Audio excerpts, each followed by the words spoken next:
Alright, magandang gabi po sa inyong lahat mga kababayan, Batang Maynila to. Update lang po tayo Update lang po tayo dito sa Sikyo na nanipa ng sampagita vendor at dinurog pa yung kanyang panindang sampagita.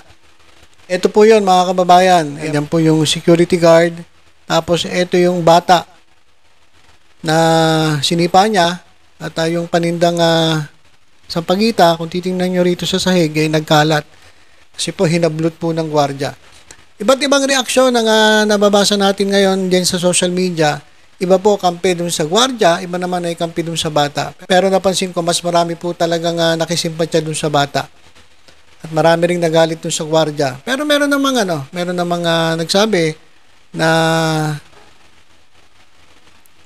tama naman ang ginawa ng gwardiya. Na ginagawa niya lang ang kanyang trabaho. Kaso sumobra lang talaga. Okay naman yung paalisin niya yung bata Kasi trabaho niya talaga na napanataliing ligtas yung lugar. Yung sa kanyang poste, sa kanyang duty. Kaya lang problema, sinira kasi niya yung paninda, tapos sinipa pa niya yung bata. Okay, at dahil dito mga kababayan, ito pumasok na si Rosmar. Si Rosmar Tan Pamulaklakin. Ayan mga kababayan. Sabi ni Rosmar, ito muna, unahin muna natin to. Okay. Ito si Rosmaritan Pamulaklakin. Sa mas kilalang Rosmar, isa pong content creator. At ngayon po ay tumatakbong konsehal dyan po sa lungsod ng Maynila, mga kababayan. Sabi niya, kasi napanood niya yung video na itong bata sa kanitong gwardiya, sabi niya, any contact din kay Manong Guard na sinibak na sa pwesto. So, sinibak po siya Inalis na po siya dun sa mall. At hinayaan na ng mall na mag-decide kung tatanggalin dun sa security agency yung gwardiya. Pero definitely, hindi na siya pagjujutin sa kahit anong mall na katulad ng mall. Hindi ko nababanggitin yung mall. So, ganun po yung naging hatol desisyon ng mall. So, ibig sabihin, inimbestigahan nila at nakita nilang mali yung gwardiya. Kasi unang-una, hindi naman nila bibigyan ng sanction na hindi na nila tatanggapin sa anumang mall nila itong gwardiya na to. Ibig sabihin, may nakita silang mali. So, bahala na yung security agency kung ililipat nila ng iba pang lugar o kaya tanggalin nila. Pero siguro huwag nyo nang tanggalin. Ilipat nyo na lang sa lugar na kung saan pwedeng manipa. Total, matapang tong gwardiya na to, ilagay mo dun sa alam mo yung nagbamatay ng mga property, tapos maraming pumapasok, mga nagtitrespass. Ayun, pwede niyang sipa-sipain yun dun kasi trespassing. So, doon na lang ilagay yung gwardiya. Pero kung natanggalin, sayang naman, kawawa naman, at baka mawalan ng trabaho, may pamilya rin pinapakain yan. Doon na lang, ilipat nyo na lang kung anumang security agency yan, ilipat nyo dun sa sa bundok. Hindi, doon na lang. Isa nagbabantay ng mga properties, mga kababayan. Maghapon ka nandun, kapag may pumasok, sipain mo, kalabasin mo. Magagamit niya yung kanyang talent doon sa paninipa. Okay, so hinahanap to ni Rosmar. At willing din daw siyang tulungan kasi tutulungan niya ata yung bata, yung babae. Mamaya pupuntahan natin yung post ni Rosmar. So willing din akong tulungan siya dahil ginagawa lang naman niya ang kanyang trabaho. Pwede ka rin mag-work sa akin, hiring din ako ng security guard. Yan pala. Inaalok ni Rosmar ng trabaho bilang security guard sa kanya. Siguro may mga business siya na nangangailangan ng sikyo. So, ayun, apply ka doon. Hiring daw pala siya, tatanggapin ka. Gusto niya siguro yung naninipa. Sabi ni Rosmar, napasobra nga lang ang ginawa mo kuya, pero lahat ng tao nagkakamali at di dapat agad husgahan. So, ayan. Kung sino ka mang gwardiya ka, sikyo, na nanipa doon sa bata, ito, may trabaho sa iyo yung naalok si Rosmar. Ayan, mga kababayan. At yung isa naman, yung babae, ito naman yung babae, mga kababayan. Teka, ba't nawala? Ito namang sampagita vendor. Ito namang sampagita vendor na sinipa nung sikyo. Sama nung sampagita vendor na sinipa nung sikyo. Kasi sinipa talaga sa video, mga kababayan So, bibigyan daw ni Rosmar ng 10,000 At 10,000 negosyo package at mga beauty products. So, pagagandahin niya yung bata. Actually, mga kababayan, ito daw ay first year medical technology student. Kaya parang sabi ko pa, first year medical technology student ba? Kasi parang bata pa eh. Ayan mga kababayan, First year medical student ba yan? Yung ganyang kaliit na bata? Saka yung uniforme ba to ng first year medical technology student? Ayan mga kababayan, tingnan ninyo. So, hindi ko alam kung yun ba yung tinutukoy ni Rosmar. Ito pong nasa litrato. Ayan daw yun.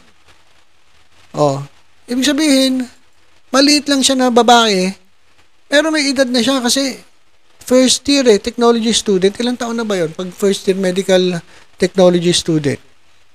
At ayan daw yung babae. Pero dito, nakasalamin siya, parang maliit lang siya.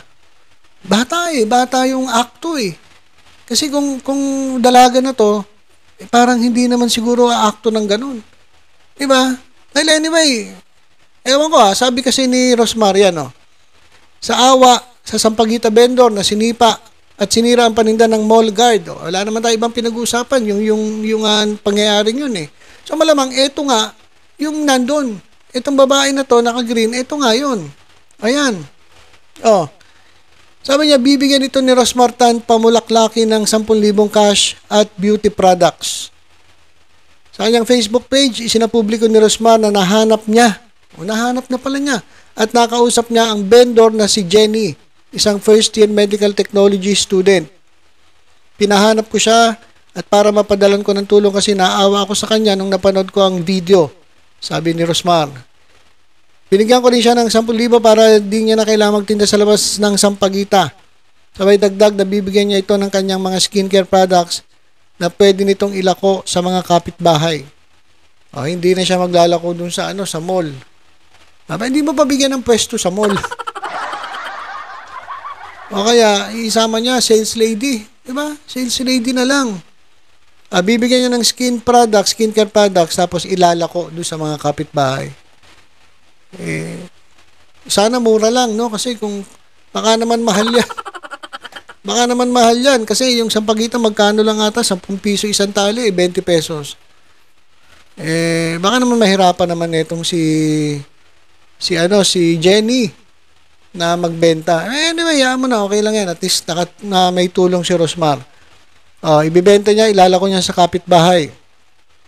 Git ni Rosmar, hindi niya kinakampihan ng dalaga dahil talagang mali ang ginawa nitong pagtitinda sa mall. Mali daw. Hindi mo siya nagtitinda sa mall Doon lang naman sa labas eh. Sabi ni Rosmar, mali daw yun. Ginagawa lang ng guard ang trabaho niya. Yun nga lang mali, sinipa at sinira ang paninda. Ayun naman ang sinasabi natin di ba? Mali kasi yun Yung sirain mo, tapos sinipa mo pa yung dalaga. Dalaga na pala, hindi na bata. Nilinis naman ni Rosmar ang dalaga sa mga akusasyon na hindi ito totoong estudyante. Iisa lang din daw ang uniform niya kaya ginagamit niya ang senior high uniform niya pag nilalaban niya ang uniform niya mismo. Naka-video call ko siya at nakita ko ang mga frame na nakasabit sa bahay nila, nag-aaral talaga siya. Doon siya nagsasabi na sindikato yung bata, yung dalaga, hindi yan sindikato dahil ayon kay Rosmar, nakita niya raw na video call niya at siguro pinaikit doon sa bahay. Nag-aaral ka ba?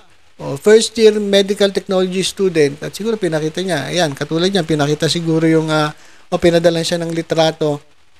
Ayan mga kababayan, ng certificate na talaga siya nag-aaral at graduate na ng high school. Di ba? So yan mga kababayan yung update. Unang-una, doon siya nagsasabing membro ng sindikato, hindi daw. Siya po ay estudyante.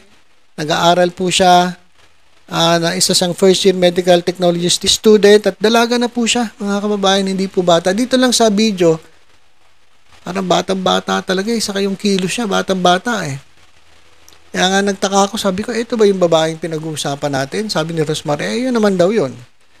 So yan. Binigyan niya ng 10,000 at beauty products para itinda. Tapos, Yung gwardiya naman ay pinahanap niya at bibigyan niya ng trabaho sa kanyang mga negosyo. Ba't hindi pa niya pagsamahin? Ba't hindi mo natanggapin yung yung babae na yan? Tapos pagtindahin mo. Tapos yung gwardiya nila, yung security guard. Ba't hindi mo papagsamahin? Di ba? Oh, kung yan may mga nagbibenta ka ng may pwesto ka naman, doon mo ilagay yung yung dalaga. Etong si Jenny. Tapos kung nangangailangan ka ng gwardiya, ilagay mo rin si doon, si yung security guard.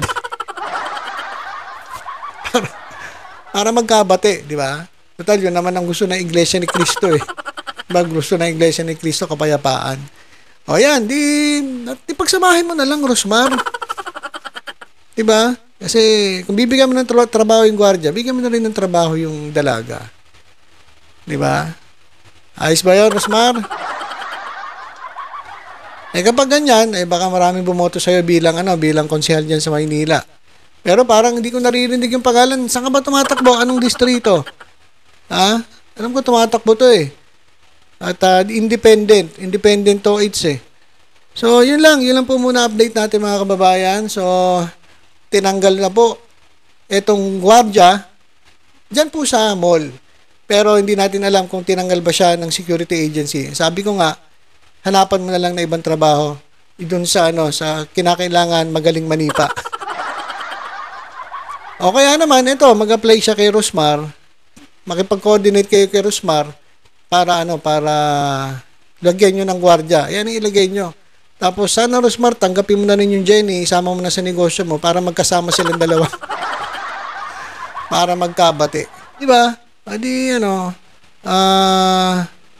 tawag doon? All ends well. Tama ba yung sinabi ko? Okay, so yun lang muna mga kababayan ang update natin. Diyan po sa security guard na nadipa at sumira ng panindang sampagitan ni Jenny. Yan, kilala na po natin si Jenny. At sana maayos na itong issue na to. Parehas nagkamali eh. Diba? Parehas nagkamali, magpatawaran na lang para matuwa ang Iglesia ni Cristo na magkaroon tayo ng kapayapaan dito sa ating bansa. Okay, tutok-tutok lang po dito sa Batang Maynila to. Sa iba pang updates. Ingat po tayong lahat. God bless po.